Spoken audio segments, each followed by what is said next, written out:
No more complaining people, their lives are changing. We're flying high, creating a complaint-free world. No more, no more.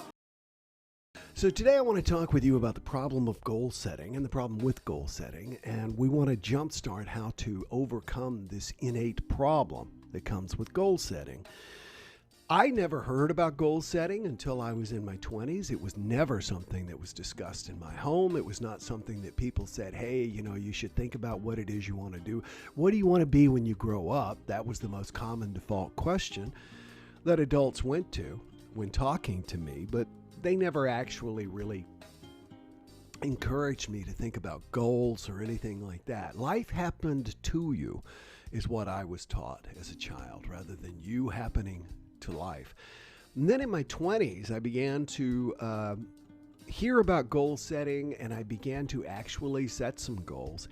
And I remember the first time that it was really, really effective, that it actually came to fruition. And it happened when I was working at WZLD, the radio station in Columbia, South Carolina. I was a new salesperson fresh out of college and also working as an announcer there.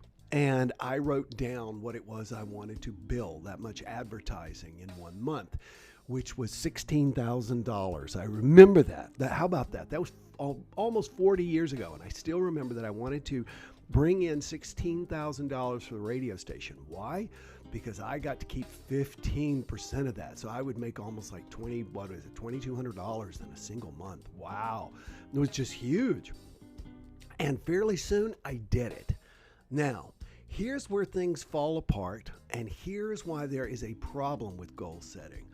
There is magic to this process, and the magic comes in knowing what it is you want to do, deciding what it is you want to do, and understanding too that you can always change your goals. People tend to think that they are literally carved in stone. They're not. There are many goals that I thought I wanted in certain areas of my life and times of my life, and now I don't.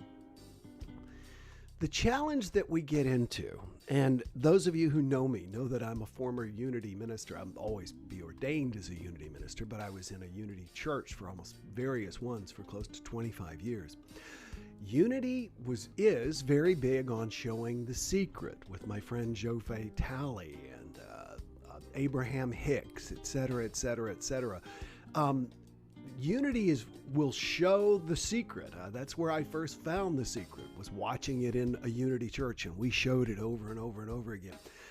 And from talking to my friend Joe Vitale, who is in the secret, and also from hearing Brian Tracy speak, very much in this idea of thoughts held in mind produce after their kind, which is something that Jerome typed during our JumpStart yesterday. Thoughts held in mind produce after their kind. In other words, we become what we think about, as Earl Nightingale said. Now, the process of goal setting is good because it reminds us of what we're thinking. For example, as I mentioned to you all, it's been a while, but I used to have a vision board. That's where I had the pictures of me and Oprah, Maya Angelou, etc. And of course, all of those things came to fruition. And as I'm sitting here right now, I'm looking at images that are flowing on an 8x10 electronic picture frame. There is one of TED Talks. I've done a TEDx talk, but I haven't done a TED Talk. So I want to do a TED Talk. Let's see what else comes up right after this. Oh, here we go, Hong Kong. I've driven into Hong Kong and flown out of Hong Kong, but I've never spent any time there. There's my 32-foot Sea Ray boat that I'm going to buy. There's the Taj Mahal. All right, so all of these images while I'm working are floating by me every day. Is this advantageous? Yes, because it keeps my mind focused on the things that it is that I want to achieve. And in Unity churches and other New Thought churches that I've seen, we would have vision board parties, and people would bring, this was before the internet, and people was big, and people would bring in magazines, all their magazines, and everybody would look through and cut out images of cars and boats and clothes and bodies and relationships and trips and everything else that they wanted, and then they would put them on their vision board. And here's what the problem is, that's as far as they ever went. Let me say that again. That's as far as they ever go. This whole goal setting thing and vision boarding thing and all that kind of stuff, that really became popularized by Napoleon Hill in his book, Think and Grow Rich. By far, the greatest, biggest motivational book of all time. I would say number one would be Think and Grow Rich. Number two would be How to Win Friends and Influence People by Dale Carnegie. And number three would be The 7 Habits of Highly Effective People. Number four would be A Complaint-Free World by Will Bowen. The challenge with the goal setting, as Napoleon Hill put it out, is you need to number one, know where you're going. But the second step, this is where everybody falls off the face of the earth. This is where everybody drops the ball, myself included in the past. Napoleon Hill says that the second step, number one, is know where you want to go. Number two is develop a clear plan to take you where you want to go and begin to act on that plan immediately, whether you feel ready to do so or not. Now, it's been forever since I've read Napoleon Hill's book, but I can tell you what, probably 5 years, but I can tell you that's pretty darn close to what he said. Step number one, decide where you want to go. 99% of people won't do that, but even the people who do, and I have seen so many wonderful people who have sat next to me and sat across from me and listened to me and have done vision boards and everything like that, and they feel themselves in there. And the myth that has been sold is you're done. No, that's where you start. That's where the work begins. What does that mean? Well, I remember that I wrote on my vision board that I wanted to be an international best-selling author. No, excuse me. I put, because it's interesting how it all worked out. I wrote on a piece of paper, I am a best-selling author. Now, this is before I had ever written a book, had any concept of writing a book, etc., etc., etc. But I wrote up there, I am a best-selling author. And I used to look at this. Now, nothing would have happened because I also had another friend who had written down about the same time I did on his vision board, I'm a number one best-selling author. And so I put on mine, I'm a number one best-selling author. And the difference between the two of us was I immediately began to talk to people about what it would be like when I wrote a book. Most people will write things down and then they keep it to themselves because they're scared to death that people are going to laugh at them. Remember, human beings' number one fear is embarrassment. We don't want to be ostracized from the herd, so we tend to stay within the lines and play it safe. But I began to talk about this. I began to research it. I remember I actually was talking to a friend of mine who was an attorney, and I said that I was going to write a book, and he said, well, you're going to need an agent. I said, what is an agent? And he explained to me what an agent was. And then I went and I read a book that called, and I still recommend this to everybody who wants to write a book. You've got to read the book, How to Write a Book Proposal. It explains the publishing industry and how it works. So I read this book. Then I read another book called On Writing. During that exact same time, my friend did absolutely nothing. We wrote it on our vision board, but he took no action. Now, did I feel confident in what I was doing? Hell no. Hell no. I felt scared to death, out of my league, overwhelmed by imposter syndrome, which I still struggle with. We all do. And yet I continued to move forward. I continued to take baby steps. The first agent that I got, we didn't see eye to eye about the direction of the book. I was so thrilled to have an agent. And then she and I didn't see eye to eye. And then she recommended Steve Hanselman, who got me, my vision, and got exactly what I saw and helped me bring this about. And now 4 million books later. But here's the interesting thing. Remember I said you want to be precise in your goals. Because I wrote down, I am a number one best-selling author. Well, I am. I'm a number one best-selling author. Multiple times, in multiple countries. Czech Republic, China, Japan, Taiwan, a lot of Asian countries, some countries in our hemisphere as well. The point I'm trying to make is that I wrote down I was a #1 best-selling author, and really what would have been better for my career maybe at that point would have been to have been a #1 New York Times best-selling author. Now, my books, bestsellers in a lot of countries. However, you reach fewer people and you make a lot less money per book. About 10% of what you would normally make. So you want to be very precise, and then you've got to take action. So hopefully, over the last several weeks of JumpStarts, I've inspired you to give yourself some thought, some consideration of where it is you want to be in your life. Again, to paraphrase Dave Ramsey, you can tell your life where you want it to go, or you can wonder where it went. And the same is true for you. Now, remember to, and this is so vital, and Joe and I talked about this, Joe Vitale, and I got this, watch your feet, I'm dropping names here. Yakov Smirnoff told me this, but anyway, you want to set your intention, give it your attention, and approach it with no tension. It's that tension, that fear, that anxiety. I think that things would have gone a lot better for me finding an agent, et cetera, et cetera, et cetera, if I had not been so scared out of my mind.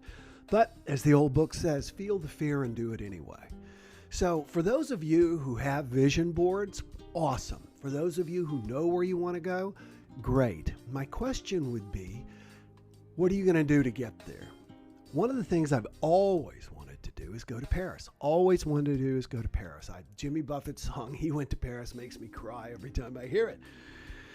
And so forever I had this, I'm going to go to Paris. I'm going to go to Paris. I'm going to go to Paris. And then 3 years ago, I finally said, this year I'm going to Paris. And I started looking into things, and I found tickets, and they were so expensive. And I could afford them, but I was like, I don't want to pay that much money. And then I started looking into ticket discounters and international travel agents and all that. And guess what? That year, I went to Paris. Why? Because I took action. So knowing where you want to go is important, but taking little bits of action. It's not massive amounts of action. It's not all of a sudden doing just tons of stuff and that's that. It's so much more than that. It is doing just a little bit every single day. So know where you want to go. Set up a vision board. Right there is a picture of me and my family at Hamilton. Here's another picture going by. That's the Lincoln bedroom. I remember when I found out about goal setting and this idea of you can do anything you want, dream anything you want, be as big as you want. I said, okay, well, I'm going to think of the most outrageous thing I can think of. And the most outrageous thing I could think of was spending the night in the Lincoln bedroom of the White House. I don't know why, but so it just keeps popping up, showing me every day. And at some point, when it becomes important enough, I'm going to take action. Hopefully, today is the day that you start to take some action. All right, let's go back and read some of your comments and questions before we say goodbye. I've got to get ready for our complaint-free meditation group that's going to be coming up in just a few minutes. Wow, lots of people here. Ed Wilmot, always love to see Ed. We go to the same barber. Linda Farrell, morning, dear friends. There's Hillary Clifford. She's a top fan. How do you become a top fan? You simply interact. You like, you click, you share. That's it. Like the page. Be with us, but more importantly than being with us, just say hi or thanks or something like that. Because one of the things I'll tell you about Facebook is Facebook's algorithm only shows this. I've got 44,000 people, 45,000 I think now, who follow me on Facebook. But Facebook only shows this to about 3% of people. And the way you make sure that you're one of that 3% is simply just like, share, comment, anything like that. Facebook tells you itself then that this is relevant comment for you, and it lets you know about it. And otherwise, the JumpStarts are going to disappear off your timeline. That's just the way it works. Yulia, good to see you. Bonjour, comment está? I've been trying to learn a little bit of Spanish and a little bit of German piled on top of my inadequate French. So Anyway, a week ago, I was dismayed at the trash in a local park. I envisioned a clean park. I went into action, and we have a cleanup set for September 19th. Several local groups and citizens want to be involved. Ed, awesome possum. That is so great. Taking action rather than sitting around and complaining about it. I know a woman who lives in an apartment complex, and there's woods right outside of her balcony. And people go in there and just trash up the woods. And it upset her, it worried her, it bugged her. And she was going to talk to the management about it. Instead, after about 2 weeks, she grabbed a garbage bag, went out there, picked up all the trash. She told me it took her less than 20 minutes, and now she's happy and has pride in it. So, Ed, I am so honored. Everybody take a note from Ed. Send Ed some love. That's obvious. Dave Ramsey is very grounding. Yes, he is, says Patty Gay Young. Brilliant. Good for you. Thank you, says Linda. And Linda, fantastic talk today. A real kick in the pants. Shared. Great. There's Patty Gay Young. Everybody, when you share, not only click share, but let us know you shared. Okay, that's another way of interacting. How do you really figure out what you want? I'm trying to really figure out what I really want. I know what you say is 100% truth, but how do you narrow it down? Arlene, that's a great question, and I'm going to answer it tomorrow. I've already got tomorrow's JumpStart plotted out, but I'm going to put a note here, and I'm actually going to mention Arlene. There we go. Yeah. Arlene, I remember when I struggled with the exact same thing, and I remember how I figured it out. And you're going to laugh when I tell you, but tomorrow morning, that's going to be our jumpstart. How to know what you really want. Bonjour. Glad for your trip to Paris. Thank you, Yulia. Meditate, Arlene, and don't watch the news. There you go. That's true. Oh my God, I'm super excited. Thank you. My pleasure, Arlene. And listen, that's why I do these live, okay? I could go back and record.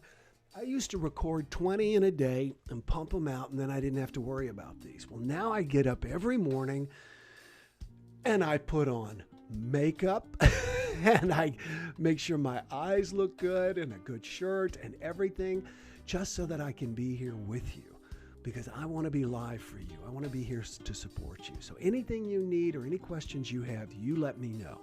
And you pay me back. You know how? Click share. Just click share. That lets other people know.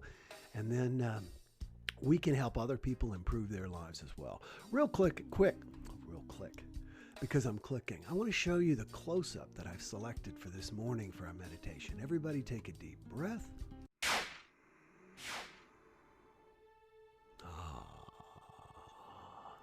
Isn't that beautiful? See, just looking at that relaxes you. So if you haven't checked out complaintfreemeditation.com yet, do so. You get 30 days free to check us out. www.complaintfreemeditation.com. All right, everybody, enjoy today. Be sure and be with us tomorrow, and I'm going to talk to you how to know what you want. I totally get that frustration. I love the OMG, etc. in Arlene's message. So be sure and join me tomorrow, and we're going to answer exactly that question. Make it a great day. I'll see you tomorrow. It'll be Friday. Bye-bye, everybody. No more complaining people. Their lives are changing. We're flying high, creating a complaint-free world. No more, no